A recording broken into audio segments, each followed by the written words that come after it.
بسم اللہ الرحمن الرحیم رب اشرح لی صدری ویسر لی امری واحلل عقدۃ من لسانی یفقہوا قولی۔ سورہ ال عمران آیت نمبر 98۔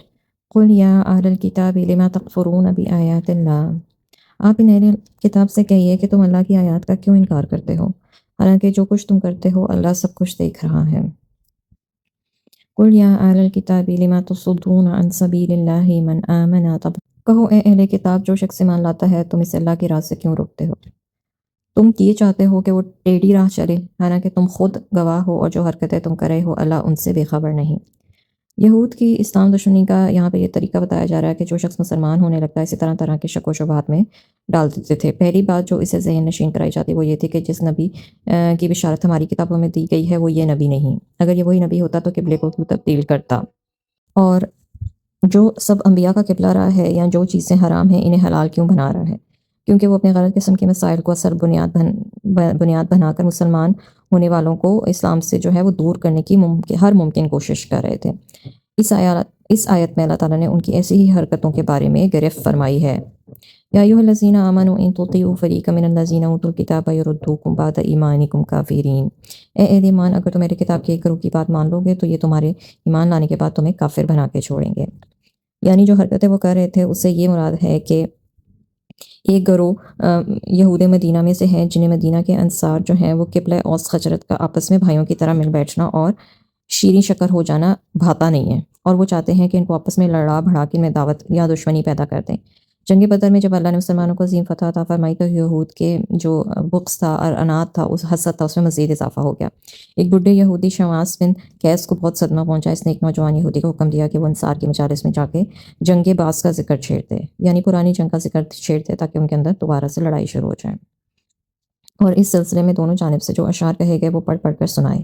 نوجوان نے جا کے یہی کارنامہ سر انجام دیا۔ بس پھر کیا تھا، تو میں سے کام شروع ہوا، اور نوبت جو ہے وہ بائے جارسید کے ایک فریق دوسرے سے کہنے لگا کہ اگر تم چاہو تو ہم اس جنگ کو پھر جوان کر کے پلٹا دیں۔ ہتھیار کی آوازیں آنے لگیں اور مقابلے کے لیے ہرا کا میدان بھی طے پا گیا، اور لوگ اس طرح نکل کھڑے ہوئے، قریب تھا کہ ایک خوفناک جنگ چھڑ جاتی۔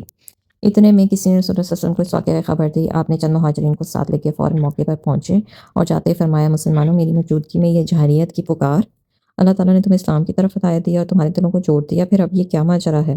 رسول اللہ صلی اللہ علیہ وسلم کی یہ پکار سن کر انصار کی آنکھیں کھل گئیں اور وہ سمجھ گئے کہ وہ کس طرح شیطانی جال میں پھنس چکے تھے، اور اس جال میں پھنسانے والے یہی ستمگر یہود تھے۔ پھر اوس و خزرج کے لوگ آپس میں گلے ملنے اور رونے لگے۔ اس طرح اللہ نے یہودیوں کی سازش کو ناکام بنا کر مسلمانوں کو تباہی سے بچا لیا۔ ہمارے ہاں بھی کچھ لوگ ایسے ہوتے ہیں جو آپس میں لوگوں کی لڑائیاں کروا کے بہت خوش ہوتے ہیں، کیونکہ وہ خود کسی سے صلح نہیں رکھنا چاہتے۔ اس آیت کے دو مطلب ہیں اور دونوں ہی درست ہیں۔ ایک تو یہ کہ اگر تم یہودیوں کی بات ماننے لگو گے وہ تمہیں اسلام سے مرتد کر کے ہی، یعنی تمہیں پھیر کے ہی دم لیں گے، اور دوسرا یہ کہ تمہیں آپس میں لڑا بڑھا کر کافر بنا دیں گے، جیسے کہ حدیثوں میں ہے کہ مسلمانوں کا آپس میں لڑنا کفر ہے۔ اور خطبہ حجۃ الوداع کے دوران آپ نے مسلمانوں کے عظیم اجتماع کو خطاب کرتے ہوئے فرمایا، سن لو، تمہاری جانیں، تمہارے اموال اور تمہاری آبرویں ایک دوسرے پر ایسے حرام ہے جیسے تمہارے اس دن کی، اس مہینے میں اور اس شہر میں حرمت ہے۔ سن لو میری بات، ایک دوسرے کی گردنیں مار کے کافر نہ بن جانا۔ وَكَيْفَ تَكْفُرُونَ وَأَنْتُمْ تُتْلَى عَلَيْكُمْ آيَاتُ اللَّهِ وَفِيكُمْ رَسُولُهُ۔ اور تم کفر کر بھی کیسے سکتے ہو جبکہ تم پر اللہ کی آیات پڑھی جاتی ہیں اور اللہ کا رسول تمہارے درمیان موجود ہے، اور جو شخص اللہ کا دامن مضبوطی سے تھام لے گا وہ ضرور راہ راست تک پہنچ جائے گا۔ گویا یہود کے گمراہ کن پروپیگنڈے سے بچنے کی دو ہی صورتیں تھیں، ایک یہ کہ اللہ تعالیٰ مسلمانوں کو ان کی سازشوں سے بر وقت متنبع کر دے، یعنی اللہ تعالیٰ ان کو بتا دے، اور دوسرا یہ کہ ایسی صورتحال میں مسلمانوں کو چاہیے کہ فوراً رسول اللہ صلی اللہ علیہ وسلم کی طرف رجوع کریں، جو خود بھی مسلمانوں کے احوال پر گہری اور نظر رکھتے ہیں۔ لہٰذا جو شخص یہود کی شرارتوں سے بچنے اور راہ مستقیم پر ثابت قدم رہنے کی کوشش کرے گا، اللہ تعالیٰ اسے ایسے فتنہ انگیزیوں سے بچا لے گا۔ اور ویسے بھی ہمیں دعا کرنی چاہیے فتنوں سے بچنے کے لیے۔ یا ایھا الذین آمنوا اتقوا اللہ حق تقاتہ ولا تموتن الا وانتم مسلمون۔ اے ایمان والو، اللہ سے ڈرو جیسے اس سے ڈرنے کا حق ہے، اور تمہیں موت نہیں آنی چاہیے مگر اس حال میں کہ تم مسلمان ہو۔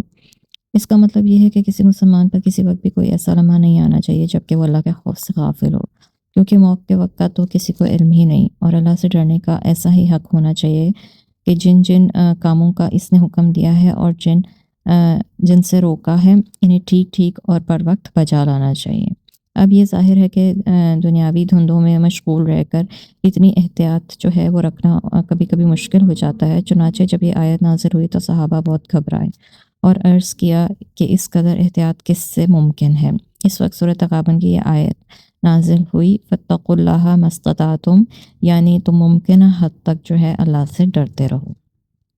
وَاعْتَصِمُوا بِحَبْلِ اللَّهِ جَمِيعًا وَلَا تَفَرَّقُوا، اور اللہ کی رسی کو مضبوطی سے تھام لو اور تفرقے میں نہ پڑو، اور اللہ کی اس نعمت کو یاد کرو جس نے تم پر اس وقت کی جب تم ایک دوسرے کے دشمن تھے، پھر اللہ نے تمہارے دلوں میں الفت ڈال دی تو تم اس کی مہربانی سے بھائی بھائی بن گئے، اور تم تو آگ کے گڑھے کے کنارے پر کھڑے تھے کہ اللہ نے تمہیں اس سے بچا لیا۔ اللہ تعالیٰ اسی انداز سے اپنی نشانیاں بیان کرتا ہے تاکہ تم راہ راست کو پا سکو۔ اللہ کی رسی سے کیا مراد ہے؟ اللہ کی رسی سے مراد اللہ کا دین یا کتاب یا سنت کے احکام ہے، اور اللہ کی رسی سے یہ کہا گیا ہے کہ یہی وہ رشتہ ہے جو تمام اہل ایمان کا اللہ سے تعلق قائم رکھتا ہے، اور دوسری طرف اہل ایمان کو ایک دوسرے کے ساتھ مضبوط بناتا ہے۔ اور کتاب اور سنت کے احکام پر سختی سے عمل پیرا ہونے سے اس بات کا امکان ہی نہیں رہتا کہ مسلمانوں میں اختلاف پیدا ہو یا دشمنی پیدا ہو۔ لہٰذا مسلمانوں کو چاہیے کہ اپنی تمام توجہ دینی تعلیمات پر مرکوز رکھیں اور فروعی مسائل میں الجھ کر امت مسلمہ میں جو ہے انتشار پیدا کر کے فرقے بندیوں سے پرہیز کریں۔ ہر ممکن کوشش کریں کہ فرقہ بندی نہ ہو۔ یعنی جس وقت پورا عرب میں قبائلی نظام رائج تھا اور لوٹ مار اور قتل غارت کا بازار گرم تھا، کوئی حکومت یا عدالت سرے سے موجود ہی نہ تھی جس کی طرف رجوع کیا جا سکتا ہے۔ اگر کسی قبیلے کا کوئی آدمی قتل ہو جاتا تو مقتول کا قبیلہ اس وقت تک چین سے نہ بیٹھتا تھا جب تک ان سے انتقام نہ لے لیتا۔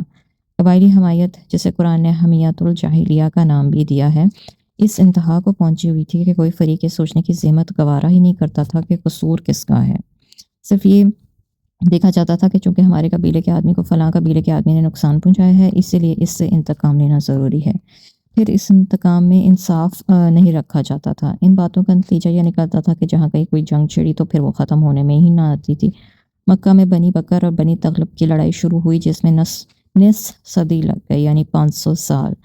خاندان کے خاندان تباہ ہو گئے، کشتیوں کے پشتے الٹ گئے، مگر لڑائی ختم نہ ہونے آئی۔ تقریباً ایسی ہی صورتحال مدینہ میں اوس اور خزرج کے درمیان لڑائی تھی جسے جنگ باز بھی کہا جاتا ہے۔ عرب بھر کا ہوشمند طبقہ اس صورتحال سے سخت پریشان تھا، مگر اس صورتحال سے نجات کی کوئی انہیں صورت نظر نہ آتی تھی۔ پھر یہ صورتحال مکہ اور مدینہ تک ہی محدود نہ تھی بلکہ پورے عرب میں ایک جیسی آگ لگی ہوئی تھی، اور قریب تھا کہ پورا عرب قوم جو ہے وہ ختم ہو جائے۔ کہ اس حال میں اللہ تعالیٰ نے لوگوں کو اسلام سے سرفراز فرمایا، جس سے پرانی رنجشیں اور کدورتیں دور ہو گئیں۔ عداوت کے بجائے مسلمانوں کے دلوں میں ایک دوسرے سے محبت پیدا ہو گئی اور بالکل بھائیوں کی طرح بن گئے۔ اس طرح اللہ تعالیٰ نے لوگوں کو لڑائی کی آگ کے گڑھے میں گرنے سے اور مرنے کے بعد جہنم کے آگ کے گڑھے میں گرنے سے بچا لیا۔ اسی نعمت اور الفت اور محبت کا تذکرہ اللہ تعالیٰ نے سورہ انفال میں کیا ہے۔ اللہ تعالیٰ فرماتے ہیں کہ اگر آپ دنیا بھر کی دولت خرچ کر کے ان میں ایسی محبت اور الفت پیدا کرنا چاہتے تو نہ کر سکتے۔ یہ اللہ ہی ہے جس نے ان کے دلوں میں الفت پیدا کر دی، اور یہ ایک نعمت غیر مترقبہ تھی جو صرف اسلام اور اللہ کی مہربانی سے انہیں نصیب ہوئی، اور جسے ہر شخص جو ہے وہ خود دیکھ رہا تھا۔ وآخر دعوانا ان الحمد للہ رب العالمین، سبحانک اللہم وبحمدک، اشہد ان لا الہ الا انت، استغفرک واتوب الیک۔ السلام علیکم ورحمۃ اللہ وبرکاتہ۔